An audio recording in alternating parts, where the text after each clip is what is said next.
We're in week 3 of a series called New, Discovering the New that Jesus has for you. And week 1, we talked about how Jesus forged a new path to God by becoming the path himself. And then last week, week 2, we talked about how God kind of established this new path, this new connection to him by establishing or fulfilling a new covenant. And we talked about how a covenant is just a legal term for the word contract, and that we can trust this contract, we can trust this covenant that God has established because he's a promise keeper, not a promise breaker. And so when we know who said it, when we know who spoke it, we can count for it. And I gave the illustration, right, that if I were to promise you, hey, if you show up this week, like now, I'd give you $1 million, it would mean nothing because I don't have $1 million to give.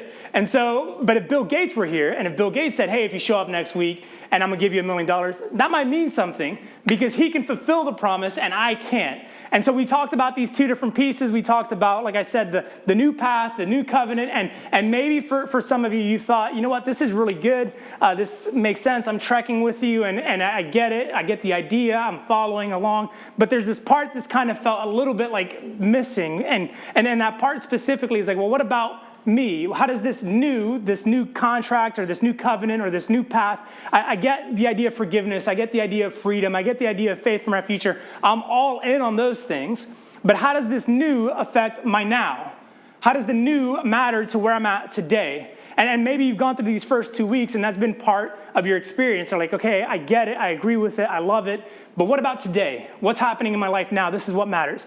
Maybe you're on the opposite end of the spectrum. Maybe you've been like, okay, I'm here for 2 weeks.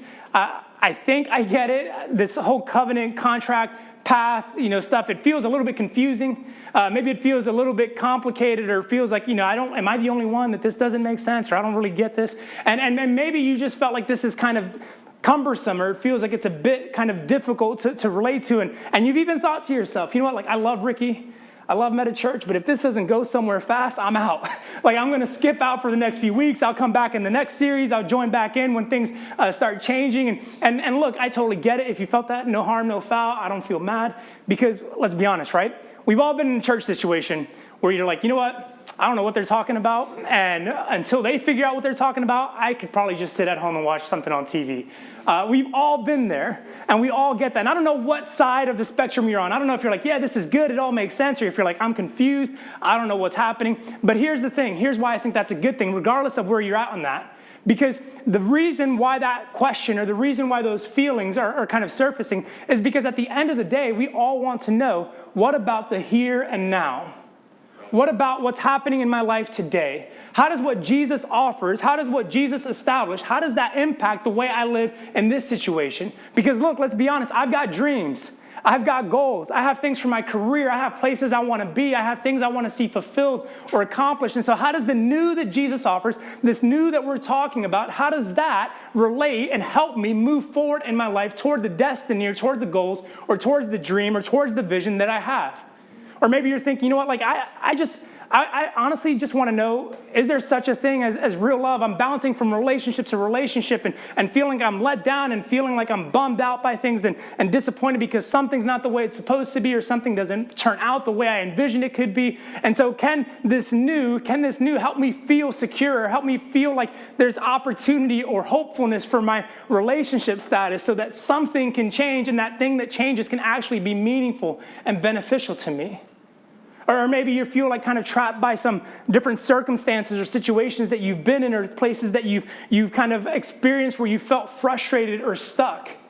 Whether it's a work situation, whether it's a life stage, whether it's just the place that you live or the roommates that you're stuck with. And you're just like, how does the new that Jesus offers, how does this actually help me engage in my circumstances or in my situation in a better, healthier, more fulfilling, or maybe at least some sort of means where I'm not just kind of like gritting my teeth and hoping I'm sticking it out to the end? How does this new help my fears and my insecurities? Because we have these conversations with God, and we're like, God, I'm stuck, I'm afraid, I don't want to take that step because I don't know what's on the other side of it. God, what if I'm alone for the rest of my life? God, what if this is the best? What if I missed, the mark? What if my ship has sailed and because I've screwed something up or because I've messed up or because I've botched something that the ship has sailed and now the opportunity isn't going to come back around? And so, God, how do I deal with that? How do I get over this anxiety, or how do I get over this depression, or how do I get over this kind of worry that everyone is forming an opinion about me that's not accurate or that's just not true? God, how does the new help in that situation? How does the new navigate me through that experience? We're all looking for something that helps either change our circumstances or, in the very least, helps change how we go through those circumstances. Because there's this very real fear that we all share. And we ask this question in a kind of roundabout way: do I have what it takes? Do I have what it takes to get that job, to get that role, to get that connection, to get that relationship, to get that status, to get to that place? Do I have what it takes to get there? And so, Jesus, how does this new help me reach that? It's what we crave inside, the security and the understanding that we have within us the ability to do what God's asked us to do, or to become who God's asked us to become. Because within us, we all want some sort of transformation. We want something more. We want something that kind of points to something greater or more significant than where we're at or who we are. And maybe in an aspirational way, paints a picture of who we can become. And that's something that we desire. And you think about it, whether it's stories or movies. For instance, if you pick your favorite story, you pick your favorite movie, and you think about why that matters, chances are that there was a character or a person that you related to in that movie or in that situation. And they were faced with something. They were kind of experiencing something or encountering some sort of resistance or gap between where they were and where they needed to be or where they wanted to be. And at some point during the course of that story or that narrative, they got to a place where maybe they experienced it or maybe they didn't, but what resonates with you is the fact that they underwent a transformation, that they were no longer cowardly and afraid, but that they were bold and daring, that they were no longer single, but they were married, that they were no longer, a loser, but the hero, right? Like whatever it is, you're like, oh, I can relate. I can relate. And what you appreciate and what you love and what you cherish about is that someone didn't just achieve something or accomplish something, but that they became something. That's good. Yeah. Mm-hmm. And it's what we want for ourselves. It's how God has wired us. It's how God has created us to step into something more. And we talk about this all the time, but that's exactly what that word meta means. It means more than, it means beyond. It's how we're wired to step into something more than, to step into something beyond the norm, to experience something more fulfilling, more satisfying than the experiences and the moments that we have that leave us deflated and empty and hollow. This is what God desires for each of us, which brings me back to the new that Jesus has for us, the new that Jesus offered.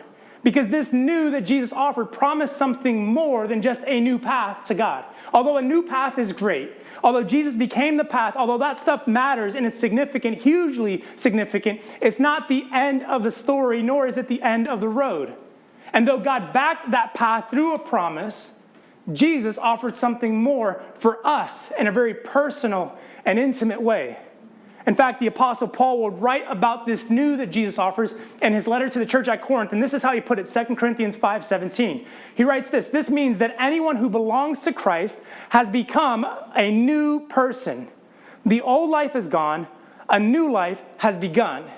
You see, what Paul understood was that when Jesus came, when he died on a cross, when he resurrected 3 days later, he wasn't just establishing a new path. He wasn't just establishing a new covenant. He wasn't just offering a new contract. He was offering a new you, one that could remove himself or remove herself from the old version of you, from the one that feels worn out, from the one that feels fatigued, from the one that feels not good enough, from the one that feels unworthy, from the one that feels like I struggle day in and day out. And Jesus offered you the opportunity to step into something new, where a new life can begin, no matter if you're 37 or 27 or 107, that the moment you give your life to Jesus, something new could take root and fulfill and blossom within you. This is what Jesus offered. It wasn't just the path. It wasn't just the contract. It was you. Yeah. The path is big. Anyone can get to God. It's no longer exclusive to a people or a place, but to all people in any place. Yeah. The contract matters because it used to be if you did this, then you would get this. But now as God says, I did this, so you get all of it. That's great. Yeah. But the you is about you. It sounds foolish, it sounds trite, it sounds silly, but it's actually about you. It's more than just about this big, grandiose picture. It's about the fact that God loved you so much, that he cared so deeply about you, that he said, hey, I know you struggle, I know you worry, I know you feel stuck, but I have something to offer you that will free you from this old life. Yeah. And it's through the person of Jesus. And so what I thought I would do today is that rather than teach you, because the question was, well, how do I go from this, the old life, to this, the new life? The question, right, is how? How do I do this? And it's a great question. But rather than me tell you or teach you how you should go from the old to the new, I thought it would be best to actually show you examples of people who experienced the old and new in and of themselves. People who were once a certain way, but then, through and after the resurrection of Jesus, became a transformed, different person. And by telling you these people and sharing their stories and sharing their experiences, my hope and my prayer this week has been that you would find yourself in their narratives. That you would see the old version of you. But if you find the old version of you, it would give you hope for the new version of you as well. And so we're going to start with maybe one of the more famous resurrection characters, a guy by the name of Thomas. And Thomas is famous because, he doubted, right? Doubting Thomas is kind of the nickname that's been ascribed to Thomas. And so with each of these, I'll give you kind of the name, the person, and then if you want to fact check me, this is where I'm getting my data, okay? So you can look these up on your own. You can research these. You can read about them. But Thomas, the interesting thing about Thomas is that we actually know very little about his life through the scriptures.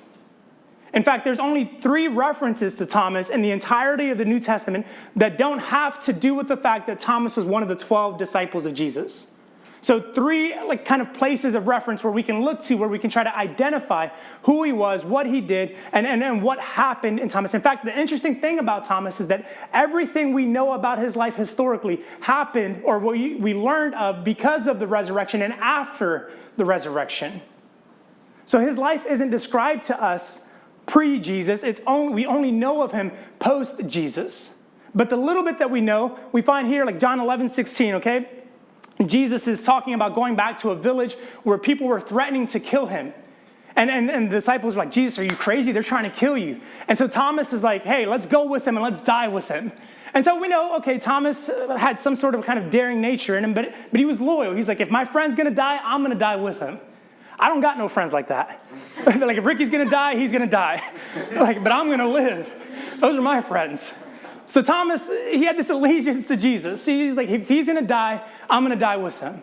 But then, of course, there's the famous story of Thomas, and he wasn't there after Jesus resurrected, when Jesus showed himself to the apostles. And Thomas wasn't there, so Thomas shows back up, and they're like, hey, you won't believe this, but we just saw Jesus. And he's like, you're right, I don't believe it. He said, in fact, I won't believe it until I can put my hands and my fingers in his scars, in his wounds. And I imagine that type of conversation or that type of statement comes from a place of sarcasm, not like a sincere, God, this is what I need to do in order to believe who you are. Kind of like, oh, yeah, right, sure, I'm sure he showed up. In fact, here's how I know it's Jesus, when I can put my fingers in his scars. And so he doubted. He was skeptical. He didn't see. And of course, Jesus shows up to him and calls him on his doubt. But what we know of Thomas, based off of the scriptures, is 3 things, basically. He was loyal, he was skeptical, and essentially, he was unknown. Because we don't know much about him. He was a skeptical person, he was an unknown person. We know that he was loyal, but this is the extent of what we know about Thomas before the resurrection. Before he had this kind of transformation that take place. But the interesting thing about Thomas's life is that his life, his story, his impact took off after the resurrection. In fact, what we know for a fact is that history tells us Thomas actually went east to what's now known as modern-day India to start churches and spread the gospel. And so Thomas went into this place, and he not only went there to spread the gospel or to plant the gospel, but he lived there for nearly 30 years until he was killed for proclaiming the gospel, becoming one of the first martyrs of the early church. You see, Thomas went from being unknown to stepping into the unknown.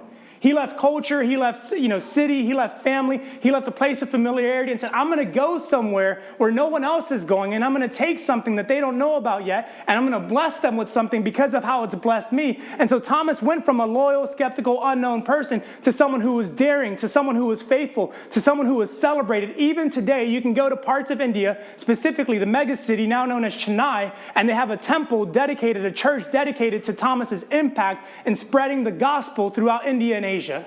Wow. So someone who was unknown, someone who was doubtful, someone who was skeptical, experienced a transformation that made him daring. And not just daring, but faithful. For nearly 30 years, living in a place. Thomas didn't have no cell phone. Thomas couldn't call mom when he was sad and lonely. Thomas couldn't FaceTime or use the Facebook portal that nobody uses, but Facebook spends a lot of money advertising about. Like, Thomas couldn't do any of that stuff. In fact, if he wanted to communicate back home, he had to send a letter to someone and hope that that someone would fulfill their obligation and carry it all the way back to Jerusalem. So this person that we know nothing about pre-Jesus, this person that we look at and we've nicknamed Doubting Thomas, lived a life in such a way that created a legacy and made an impact. But that didn't happen because he did something. It happened because he became something. Yeah, that's good. And what I want to kind of zoom in on with not just Thomas, but each of the people that you'll hear about, it's not about what they did, it's about who they became. Because what they did is only an outpouring or an outworking of who they are. And so Thomas went from someone who again, was just unknown to having this massive impact. But Thomas isn't alone in this. We'll look at this next guy, Mark. And Mark, maybe you didn't know this. It blew my mind when I found this out. But Mark, as in the gospel writer of Mark, wasn't even actually one of Jesus' disciples. He wasn't one of the 12. Right? Mind blown. I was studying for this message. I was reading about Mark, and I realized, I was like, for real? Like, did I not know this? How did I not know this? But Mark wasn't even one of the 12 people. He wasn't part of the in crowd. He wasn't part of that squad that rolled with Jesus, wherever he went to perform miracles and do things. In fact, he was a guy that was around Jesus, but maybe wasn't good enough or maybe couldn't be counted on enough to be with Jesus. And what we know about Mark, and in Mark 14, he writes about this account where Jesus is in the garden the night before, or the morning of, late night, early morning, when he's being betrayed and being arrested, about to be crucified. Mark is there, and he's observing this. And he says that this mob tried to grab him and tried to kind of carry him away with Jesus. And he got so scared that he ran. He kind of like slipped himself out of his clothes and ran naked away in fear. And then in Acts 15, he gets the invite to travel and talk about Jesus and proclaim the gospel to different regions with the Apostle Paul and a guy named Barnabas. And it says that as they were traveling, Mark, for whatever reason, just decided, he's had enough, and he quit on them. He didn't get sent home. He didn't get fired. He didn't get let go. He just stopped showing up. So what we know about Mark is that in a simple way, he's not very special. He wasn't good enough to make the squad. He was around Jesus, but not necessarily with Jesus. He was obviously afraid of conflict and fearful in times where maybe his closest friend or someone that he admired would need him and would depend on him.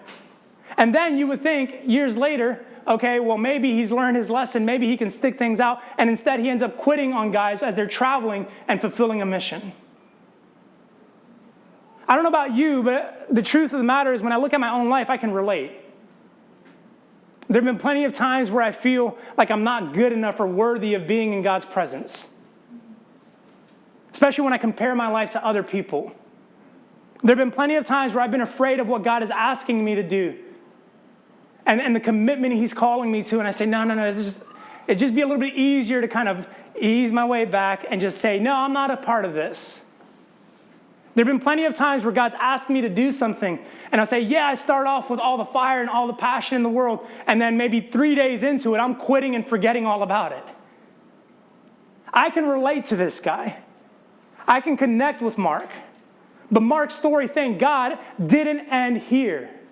You see, as Mark grew older, he actually grew bolder. And as Mark, stepped his game up, as Mark started following Jesus and connecting with Jesus in a more personal and intimate way, he became a transformed person. And this guy who was once fearful, this guy who was once a quitter, this guy who was not special or unique by any kind of observable means, actually became a guy who moved to Alexandria, Egypt, and started one of the most influential churches in the history of the world in Alexandria, Egypt. And because of his input and because of what he did, the church and the gospel spread throughout the whole continent of Africa. And today there is a growing, thriving church in Africa, the continent, not a country, not a region of Africa, but across the whole continent, because one guy went from being not special, went from being fearful, went from being a quitter to becoming someone who was important, who was confident, and who was influential. Come on. Someone who experienced the complete shift of personality. A complete shift of identity. Were it not for Mark, many of the scriptures that we read about, you wouldn't have. Literally, you wouldn't have. In fact, if you were to study this, scholars all agree Mark's gospel was the first gospel written. And over 80% of what's in Mark's gospel can be found in the gospel of Luke and Matthew, which were both written later, but were largely influenced by Mark. Luke and Matthew, on the other hand, were both disciples of Jesus. But Mark, the not special guy, actually had an important role in helping tell the narrative and the story of Jesus. Mark, who quit on people, who for whatever reason just felt like, no, it's time for me to leave, became confident in his calling. And he didn't just influence a city or a town, but he influenced a continent. Because of these things. Lastly, I'll share with you about a guy named Peter. And Peter's a guy that I think if you've grown up in church or you've been around, anything kind of semi-religious in the Christian world, then Peter is a familiar person and has a familiar story because Peter is one that we know nearly the most about when it comes to all of Jesus' disciples. And there's reason for it because Peter was outspoken, he was impulsive, and he was also cowardly. There's a lot about Peter. You see, Peter was these three things, and I'll kind of show you these things and then talk about him, because I think what we realized about Peter was that he would say things, and sometimes they were good. And then he would say things, and other times you're like, just shut up. Just stop. Like, too soon, Peter. Not now, Peter. Jesus in Matthew 16 is talking about how the time for his crucifixion has come. And Peter's like, no, Jesus, don't tell anybody you're going to die. Like positive speech to Jesus. And Jesus has to rebuke us, says, get behind me, Satan, because you're trying to block the path that God asked for me. So he's outspoken. He's kind of speaking things out. He's impulsive. In the garden, when Jesus is being arrested, Peter decides, you know what? Time to pull out my sword and cut off someone's ear. Like, who does that? Like, seriously. Who just says, you know what, I'm going to cut off somebody's ear and teach them a lesson? Like Peter and Mike Tyson, that's it. That's it. But then a few hours later, maybe even a few minutes later, when Jesus has been arrested and he's taken to the house of the leading priest, Caiaphas, there's a young girl, a servant girl, the scripture tells us, who says to Peter, hey, aren't you one of Jesus' followers? And this man who once drew out a sword to cut off someone's ear freaks out and says, no, I don't know him. Don't ever associate me with him. He's intimidated by a girl. So this outspoken, impulsive, cowardly person is someone we know all the stories about, is someone we recognize, someone we understand, someone we relate to. But yet it was this person that once Jesus resurrected, once he revealed himself to the disciples, he came back to this man, Peter, and he said, hey, you, lead my church. You, feed my sheep. And in the early formation of the Christian church, Peter was both the leader that everyone looked to and the impetus for taking the gospel out around the world. In fact, Peter was the first person to take the gospel to somebody who was not Jewish, which means you and I are here today and blessed by what Peter did some 2,000 years ago because God changed who he was, because the old was forgotten and a new had been established. In Peter's life, you and I get to sit in this room and reap the benefit of everything God did in his life. That's good. You see, Peter went from being outspoken, impulsive, cowardly, to someone who was humble, who was calculated, and who was courageous. Come on. So courageous that when it came time for him to die, and they were going to crucify him, so he thought he was not worthy to die the same way Jesus died, so he asked that he be crucified upside down. Because he wasn't worthy of being mocked or ridiculed or crucified in the same way that his Savior was. He wasn't afraid of his death. He just said, don't kill me the way you killed my Savior. I'm not worthy of that mark. So this man that experienced this transformation, this man that experienced this change, was someone that we benefit from. But the question I want to ask you today, the question that matters most, more than any of their stories, the question for you is this: who are you? Who are you? I wonder if in this room today there are some Thomases, some people who feel unknown or forgotten, some people who feel like they've been overlooked, that the story of humanity, the history of the world is not going to include your name or not going to share much detail about you, that you're not that important, you don't matter to other people, and you feel like you've been overlooked, and you feel like you've been forgotten, you feel like nobody knows who you are, nobody cares to know who you are, and because of that, it's produced doubt, it's produced skepticism, it's produced fear, it's produced worry inside. I wonder if there's some Thomases sitting in this room. I wonder if there's some Marks, some people who feel like in the crowd of standout Christians, you're not among them. Some people who feel like, you weren't good enough to make the cut, that you weren't invited into the inner circle, that you didn't get the recognition, that you didn't get the praise, that you didn't get the celebration, that you didn't fit in, and that you were someone who was just kind of, stuck in fear, someone who was known as a quitter because when people needed you, they couldn't count on you. And you feel like you've let some people down. You feel like you've let God down. You feel like you've kind of missed the mark. Maybe there's some Peters. Hello. You're outspoken. You say things that seem confident, that seem daring, that portray like you're something more. But then when push comes to shove, when the little girl confronts you and says, aren't you one of Jesus' followers? You're like, no, that ain't me.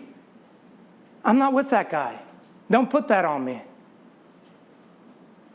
And your fear, your impulsiveness, your outspokenness has actually rendered you unreliable.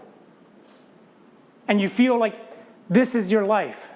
This is the makeup. This is who you are. And I don't know who you connect with. I don't know who you would say you are. I don't know what level or what degree you feel like you relate. But the good news is, if you can connect with the old version of them, then you can find hope in the new version of them as well. That if you say, I'm old Mark, I'm old Thomas, I'm old Peter, then you can find hope and belief that you can be the new Peter. And this is the question that I want to leave you with. This is the question I want to ask, but this is the question you walk out with. Who do you want to become? Yeah.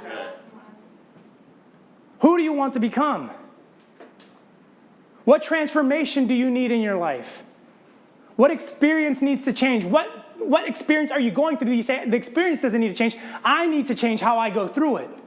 Yeah.